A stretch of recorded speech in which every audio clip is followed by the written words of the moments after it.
ਬੱਦਲਾਂ ਵਾਂਗ ਨੇ ਗੱਜਦੇ ਬੰਦੇ ਵਸਣ ਕਿਸਰਾਂ ਅੱਜ ਦੇ ਬੰਦੇ ਤੂੰ ਜੇ ਪੱਲੂ ਕੀਤਾ ਹੁੰਦਾ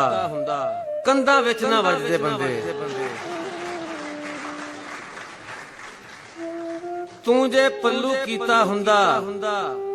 ਕੰਧਾਂ ਵਿੱਚ ਨਾ ਵੱਜਦੇ ਬੰਦੇ ਕਸਮੇ ਮੰਜ਼ਲ ਮਿਲ ਜਾਣੀ ਸੀ ਇੱਕ ਪਾਸੇ ਜੇ ਭੱਜਦੇ ਬੰਦੇ शेर देखना जी रब्बा तेनू थोड़े केड़ी तैथों भी नहीं रजदे बंदे रब्बा तेनू थोड़े केड़ी तैथों भी नहीं रजदे बंदे दोहां सदियां तिकर जीना चज दे शेर ते चज दे बंदे